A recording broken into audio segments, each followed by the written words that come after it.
नमस्कार श्रोताओं। आज का विषय बड़ा ही अत्यंत गूढ़, रहस्यमय और शास्त्र सम्मत है। आज हम बात करेंगे एक पुरातन सनातन शक्ति के बारे में और समझेंगे कि उन शक्तियों का आपस में क्या संबंध है और सामंजस्य है। मां कामाख्या और शिव विद्या की आदि शक्ति या फिर मां पार्वती या परम पुरुष परमेश्वर की आदि शक्ति, और इस प्रश्न की क्या ये दोनों एक ही परम सत्ता का स्वरूप है। इस प्रश्न को समझने के लिए हम आज कुछ प्रश्न लेकर आएंगे आपके सामने, क्योंकि ये प्रश्न मेरे पास आए थे तो मैंने सोचा इसका उत्तर आपको दिया जाए। तो पहला प्रश्न ये है कि आदि शक्ति का अर्थ क्या है। आदि शक्ति का अर्थ क्या है? तो उत्तर यह है कि आदि शक्ति का अर्थ है वह शक्ति जो आदि है, आरंभ है, कारण है, और वही शक्ति विलय में भी सामर्थ्य रखती है। तो वह शक्ति जिससे सृष्टि उत्पन्न हुई है, जिसमें वह स्थित है और जिसमें अंततः विलीन हो जाएगी, वही आदि शक्ति है। तो इस चीज को समझना पड़ेगा कि शास्त्र भी कहते हैं शक्ति के बिना शिव जड़ है। और अगर हम जो ई की मात्रा है शिव जी में, अगर उसको शक्ति तत्व को लेकर समझ लें, अगर वह शक्ति तत्व उस शब्द से हट जाता है तो शव बन जाता है। तो शक्ति के बिना शिव जड़ है और शक्ति के बिना संसार शून्य है। शक्ति के बिना आप जीवन में कोई कार्य कर भी नहीं सकते। हमें कहा जाता है ना, हमेशा कहा जाता है कि शक्तिहीन है यह कोई कार्य नहीं कर पा रहा है। तो इसीलिए दुर्गा सप्तशती में बहुत ही सुंदर कहा है, या देवी सर्वभूतेषु शक्ति रूपेण संस्थिता, नमस्तस्यै नमस्तस्यै नमस्तस्यै नमो नमः। अर्थात या देवी समस्त प्राणियों में शक्ति रूप में विद्यमान, ऐसी महान देवी को मैं नमस्कार करता हूं। तो शक्ति से बढ़कर इस संसार में कुछ है ही नहीं। इस चीज को बहुत ही अच्छे से हमें समझना पड़ेगा। और इसी शक्ति के अनेक रूप हैं। इसी शक्ति के एक परंपरा में हम दशमा विद्याएं पढ़ते हैं, एक परंपरा में हम करीब 16 या 18 कुछ महाविद्याओं के बारे में भी सुनते हैं, एक परंपरा में हम 9 दुर्गा के बारे में बात करते हैं। तो शक्ति तो सारे संसार में व्याप्त है और यही शक्ति संसार को चला रही है। तो क्या आदि शक्ति के अनेक रूप हैं? प्रश्न यही है कि क्योंकि संसार निरंतर प्रगतिशील है और बदलता जा रहा है, तो यही आदि शक्ति के अनेक रूपों में होने के कारण वह पूरी संसार को संभाले हुए हैं, अलग अलग रूपों में। हाँ, आदि शक्ति एक है पर उनके रूप अनेक हैं। जैसे अग्नि एक है पर दीप में लौ बन जाती है, सूर्य में प्रकाश बन जाती है और घर पे भोजन बनाने के काम भी आती है। तो अग्नि तो एक ही है लेकिन उसका स्वरूप अलग अलग है।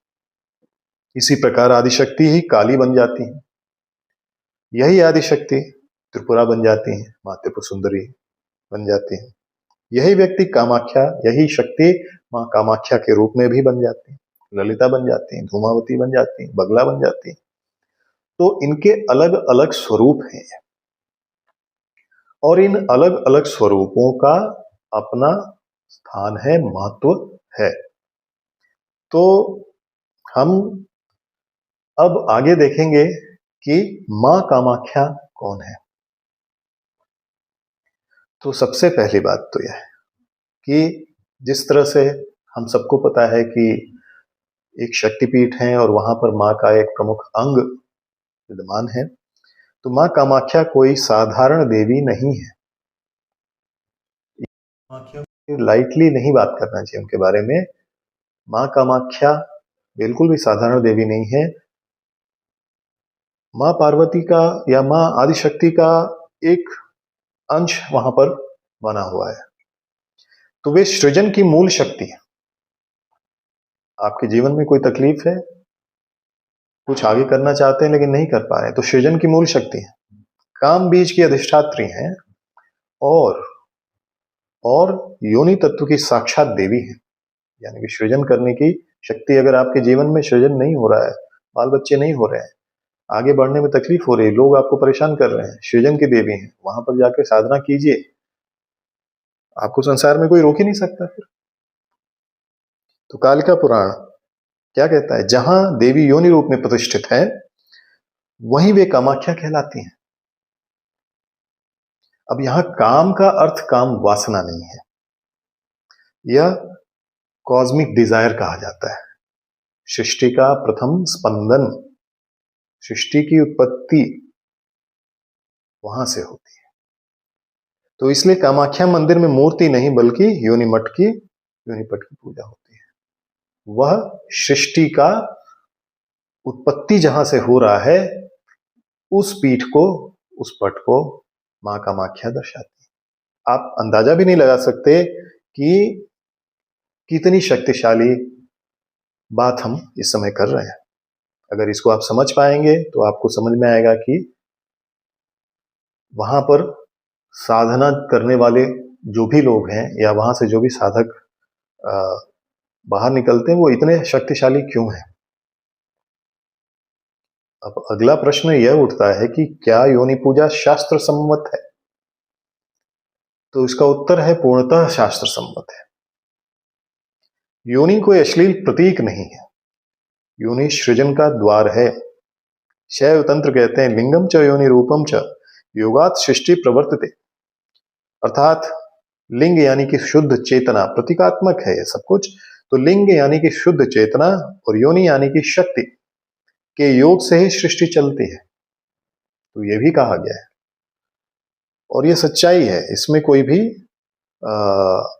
दूसरी बात नहीं समझना चाहिए। क्योंकि जो चीजें प्रतीकात्मक है, शिवलिंग तो शिव जी का प्रतीक निर्गुण निराकार ब्रह्म स्वरूप है शिवलिंग, लेकिन हम उसको कुछ भी अपने मनोदशा के अनुसार समझते रहते हैं। तो बिल्कुल वैसा ही है, शक्ति जो है, शक्ति शक्ति ही है, वो किसी भी रूप में हो उसको वह महत्व देना चाहिए। अब कामाख्या मां को महान शक्ति क्यों कहा गया है?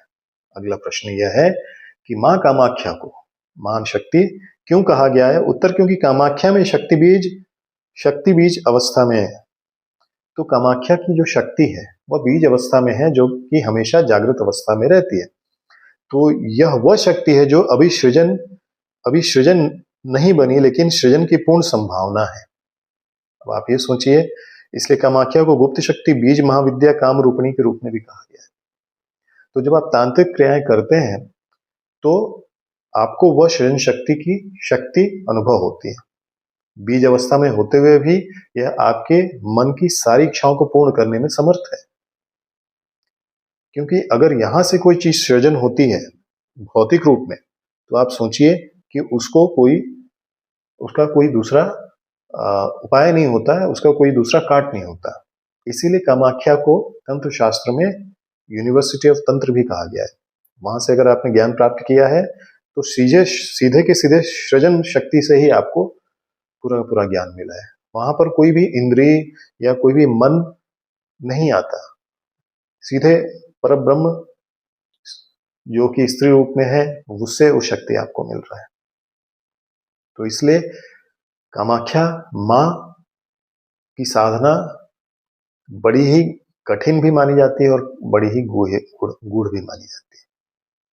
तो अब जब हमने कामाख्या मां को समझा, थोड़ा बहुत समझा अपनी इस बुद्धि से, छोटी सी बुद्धि से जो भी कुछ समझ में आया, अब हम समझेंगे कि श्री विद्या क्या है, मां श्री विद्या क्या है, मां त्रिपुर सुंदरी कौन है, बाला त्रिपुर सुंदरी कौन है, ललिता त्रिपुर सुंदरी कौन है, षोडशी कौन है। तो श्री विद्या शक्ति की संस्कृत, परिष्कृत, सौम्य और ज्ञानमयी अवस्था है। तो श्री विद्या कौन है? उसी आदि शक्ति की परिष्कृत, संस्कृत, सौम्य और ज्ञानमयी अवस्था है। यह वह मार्ग है जहां शक्ति, यह श्री विद्या का वह मार्ग है जहां पर शक्ति किस रूप में है? सौंदर्य के रूप में, करुणा के रूप में, ज्ञान के रूप में है और अंततः मोक्ष का द्वार खोलने वाली है। यानी कि श्री विद्या जो है श्री की अधिष्ठात्री है। श्री की अधिष्ठात्री होने के चलते शक्ति संपन्न बना देती है आपको धर्म, अर्थ, काम, मोक्ष, संसार में सब कुछ, जो कुछ भी आप सोचते हैं, चाहते हैं, सब कुछ मिल जाता है। आपके अंदर सदकर्मों का उदय करती है, सदकर्मों का बीज स्वयं लगा देती है। एक बार आप उनको पुकार कर तो देखिए। तो श्री विद्या की अधिष्ठात्री मां त्रिपुर सुंदरी, उनका दूसरा नाम। तो अब देखते हैं अगला प्रश्न, त्रिपुर सुंदरी का अर्थ क्या है? त्रिपुर सुंदरी शब्द बड़ा ही सुंदर शब्द है और इसका अर्थ क्या है यह हमें एक बार समझना पड़ेगा। त्रिपुरा का अर्थ है तीन अवस्थाएं, यानी कि तीन अवस्थाएं, तीन लोक या तीन स्तर। तो वो तीन क्या है? स्थूल है, सूक्ष्म है और कारण है। यानी कि आपका जो स्थूल शरीर है, सूक्ष्म शरीर है, कारण शरीर है, ये तीनों अवस्थाएं और ये तीनों लोक, जो इन तीनों में सबसे सुंदर है, अप्रीतम है, सर्वोच्च है, वही त्रिपुर सुंदरी है। ललिता सहस्त्रनाम में आता है कामेश्वरी काम कोटि निलया, अर्थात काम कोटि में निवास करने वाली मां त्रिपुरा। तो अब हम यहां पर मां त्रिपुरा और मां कामाख्या के बीच में संबंध को समझने की कोशिश करेंगे। तो प्रश्न यह है कि काम कोटि और कामाख्या में क्या संबंध है? तो उत्तर है, यह सबसे महत्वपूर्ण प्रश्न है और इसको हम समझेंगे कैसे। काम कोटि और कामाख्या यानी कि कामगिरी, दोनों का मूल है काम बीज। कई तांत्रिक ग्रंथों में कहा गया कामाख्या काम रूपा च त्रिपुरा पर देवता। तो कामाख्या ही त्रिपुरा की परम देवी रूप में है। तो वस्तुतः देखा जाए तो मां कामाख्या और त्रिपुर सुंदरी देवी में कोई भी भिन्नता नहीं है, कोई भी ये दोनों अलग नहीं है, दोनों एक ही है। तो प्रश्न ये है कि क्या कामाख्या और त्रिपुरा एक ही देवी का नाम है? तो उत्तर है, शास्त्र कहते हैं तत्व से देखे तो हां, रूप से देखे तो भिन्न है। कामाख्या बीज शक्ति है, त्रिपुरा प्रस्फुटित शक्ति है। जैसे बीज और वृक्ष, त्रिपुरा जो है वह पूरी तरह से स्फुरण हो चुका है, वह शक्ति है, और कामाख्या जो है वो बीज शक्ति है, तो सृजन करती हैं, और जब सृजन करती हैं तो वही त्रिपुरा के रूप में आ जाती है। दोस्तों दोनों में कोई भी अंतर नहीं है, दोनों भिन्न नहीं है। तो तत्व से देखेंगे तो आपको दोनों एक लगेंगे, लेकिन उनका स्वरूप देखेंगे तो दोनों आपको अलग जरूर दिखाई देंगे। अब अगला प्रश्न यहाँ पर बड़ा ही इंपॉर्टेंट है हमारे लिए, क्यों कामाख्या को अधिक उग्र माना जाता है? मां कामाख्या को अधिक उग्र क्यों माना जाता है? हम लोग जब बचपन में अपने घर पे रहते थे तो हमारे नाना नानी कहते थे कि कामाख्या जाओगे तो वहां पर तुमको कोई जानवर बना देंगे, कुछ भी बना देंगे, वापस नहीं आ पाओगे। एक डर बना दिया था कि उधर जाना ही नहीं। ये बात और है कि हमारा जाना हुआ वहां पर और बहुत ही सुंदर समय हमारा बीता।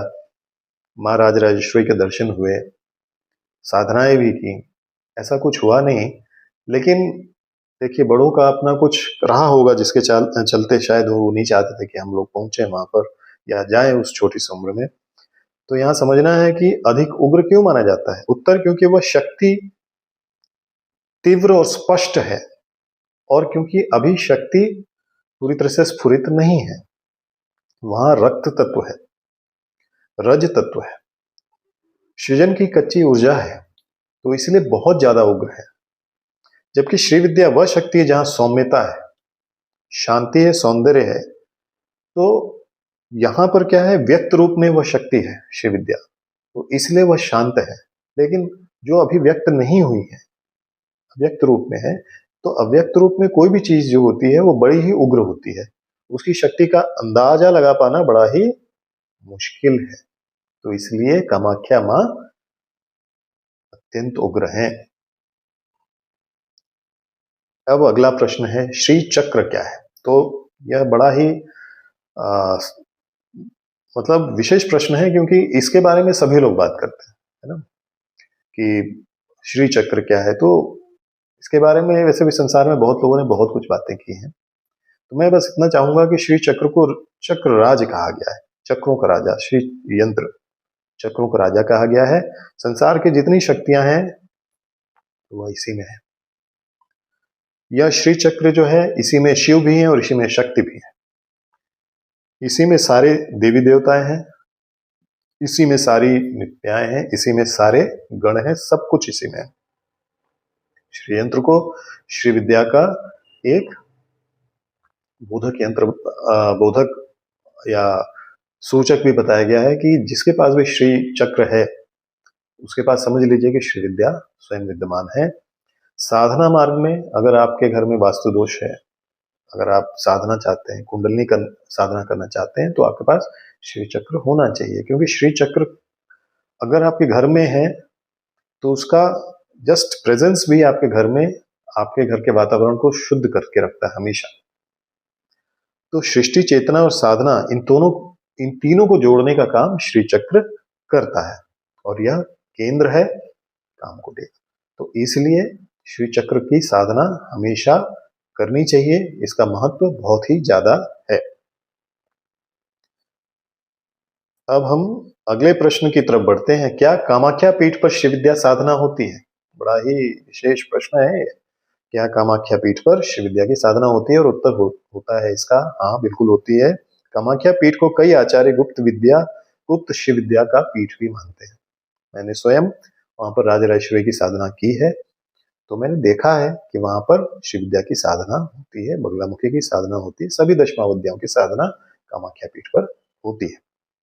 वहां पर त्रिपुरा, मातंगी, कमला, इन तीनों की साधना परंपरा के विधि विधान के द्वारा हमेशा होती है। दशों महाविद्याओं की साधना होती है। और कामाख्या पीठ, क्योंकि मैंने आपको बताया कि यह वह शक्ति है जो अव्यक्त है और शिव विद्या व्यक्त शक्ति है, तो दोनों की साधना एक दूसरे की पूरक ही है। तो यहां पर हमें समझना पड़ेगा कामाख्या साधना कैसे की जाती है। तो 3 स्तरों में कामाख्या की साधना होती है। बाह्य स्तर, तांत्रिक साधना और लय साधना। 3 तरह से इनकी साधना होती है। बाह्य साधना जहां पर हम पंचम कार से कर सकते हैं, सात्विक, राजसिक, तामसिक तीनों विधियों से किया जा सकता है। तांत्रिक साधना तो जिसमें आम्बुबाची काल में जो साधनाएं आई उसके बारे में, फिर शक्ति साधना, योनि तत्व साधना, इनको हम तांत्रिक साधनाओं में लेते हैं। लय साधना जो है उसी कामाख्या माँ का, जिसमें हम कुंडलनी को जागृत करने की बात करते हैं, कुंडलनी की साधना करते हैं। मूलाधार से समाधि सहस्रार चक्र तक की साधना, वहां पर भी दशमा विद्याओं का ही उद्गम माना जाता है सभी चक्रों में। तो यहाँ पर इनकी साधना बहुत ही मुख्य और इसी रूप में की जाती है। अब समझते हैं कि श्री विद्या की साधना कैसे की जाती है। तो श्री विद्या की साधना में आपको दीक्षा लेने के बाद पंचदशी, षोडशी, नववारण, न्यास और ध्यान विधि विधान से इनकी साधना की जा सकती है। सौंदर्य लहरी कहता है कि शिव शक्त्या युक्तो यदि भवति शक्त प्रभवितुम। तो यहाँ पर श्री विद्या की जब भी हम साधना करते हैं तो हमें समझना पड़ेगा कि जब तक उनका आशीर्वाद आप पे नहीं होगा आप उनकी साधना नहीं कर सकते। और जिन पर शिव विद्या की साधना है उनको शिव विद्या की साधना करनी चाहिए, फिर बाहर का कोई ज्ञान जरूरत नहीं पड़ता कि कैसे क्या किधर। क्योंकि माँ ने अगर आपको चुन लिया कि बेटा तू आज से मेरी साधना करेगा और तेरा जीवन उत्तम होने जा रहा है, तो होने जा रहा है, फिर कोई बीच में नहीं आ सकता। हाँ, यहाँ पर यह है कि जो उनके स्तोत्र पाठ है, सहस्त्रनाम है, ललिता त्रिशती है, इनको आप स्वयं भी कर सकते हैं, इसके लिए दीक्षाओं की आवश्यकता नहीं होती। लेकिन हाँ, इनको सीख के करेंगे अगर आप, उनका भी ताल, लय, छंद सब कुछ लिखा हुआ है, तो उसको उसी रूप में करेंगे तो आपको उसका असर जो है, फल जो है बहुत अच्छा मिलेगा। तो अब अगला प्रश्न लेते हैं। कामाख्या साधना और शिव विद्या साधना, दोनों साधनाओं का उद्देश्य है क्या? देखिए, जितनी भी शक्ति साधनाएं हैं, जितनी भी शैव साधनाएं हैं, जितनी भी संसार में जो भी साधनाएं हैं, उन साधनाओं का दो ही उद्देश्य होता है, एक है शिव, दूसरे है शक्ति। इन दोनों का एकाकार आत्म साक्षात्कार, क्योंकि जो भी शक्ति है, जो भी साधना आप कर रहे हैं, उसमें शक्ति ही प्राप्त करने की कोशिश कर रहे हैं। तो हर साधना की तरह कामाख्या साधना और शिव विद्या साधना का मुख्य उद्देश्य शिव और शक्ति का एकाकार है। अब सबसे आवश्यक प्रश्न यह कि दोनों साधनाओं को, कामाख्या साधना और शिव विद्या साधना को करने से लाभ क्या होता है? तो इसके लाभ को समझने के लिए हमें समझना पड़ेगा, पहला है आध्यात्मिक लाभ। तो आध्यात्मिक लाभ यह है कि आपके सारे क्लेश समाप्त हो जाते हैं, राग द्वेष से आप परे हो जाते हैं, आपके संस्कार शून्य हो जाते हैं और आत्म साक्षात्कार हो जाता है। दूसरा, जैसे ही यह अवस्था चल रही होती है, तब आपकी कुंडलिनी जागृत होती है, आप परम पिता परमेश्वर से एकाकार हो सकते हैं, सभी भयों से मुक्ति हो जाती है। संसार में आप भय मुक्त होकर कुंडलिनी जागरण करके शिव तत्व को प्राप्त करते हैं। आध्यात्मिक इसका लाभ है। मानसिक लाभ क्या है? मन स्थिर हो जाता है, मन विचलित नहीं होता, चित्त में कोई विक्षेप नहीं होते, कोई अंतराय नहीं। फिर निर्णय शक्ति बड़ी ही प्रबल हो जाती है और आकर्षण होता है, क्योंकि आप में शुद्धता, पवित्रता होती है। और सांसारिक आप समृद्ध हो जाते हैं। संसार में कुछ भी ऐसा नहीं होता जो आपके पास ना हो, सब कुछ आपके पास होता है। वाणी की सिद्धि हो जाती है और आपका प्रभाव, क्योंकि आप आध्यात्मिक भी हैं, इसलिए प्रभाव पूरे संसार पर पड़ता है और पूरे जीवन में आप दूसरों का भला करते हुए आगे बढ़ते हैं। तो प्रश्न यह है अगला कि क्या गृहस्थ भी यह साधना कर सकते हैं? तो इसका उत्तर है हाँ, पर गुरु मार्गदर्शन में करें, ताकि कहीं पर कोई गलती ना हो और आप इसकी साधना को कर सकते हैं। देखिए, क्या गृहस्थ भी यह साधना कर सकते हैं? तो बिल्कुल कर सकते हैं। बिना दीक्षा आपकी शक्ति जो होगी असंतुलित होगी। असंतुलित शक्ति के साथ साधना करने से हानि हो सकती है, तो दीक्षा लेकर के गुरु मार्गदर्शन में ही साधना को करें। अंतिम सत्य यह है कि माँ कामाख्या और आपकी माँ शिव विद्या, इन दोनों का रहस्य यह है कि दोनों आदिशक्ति का ही एक रूप है, यही महासत्य है। याद रखिए कि यह ज्ञान जो है बहुत ही गूढ़ है, बहुत ही आवश्यक है कि हम अपने आने वाले जनरेशन को, आने वाली पीढ़ियों को दें। इसलिए अगर आपको यह वीडियो अच्छा लगा हो तो आप चैनल को सब्सक्राइब जरूर कीजिएगा और फिर आगे दूसरों को शेयर कीजिएगा। अगर आप कोई और वीडियो चाहते हैं तो आप कमेंट बॉक्स में उसको लिखिए कि आपको क्या सुनना है, क्या चाहते हैं। और जब भी मेरे पास समय होगा, मैं कोशिश करूंगा कि जो कुछ भी थोड़ा बहुत मेरे पास ज्ञान है, मैं आपको उसके बारे में बताने की पूरी कोशिश करूंगा। तो फिर मिलते हैं। नमस्कार।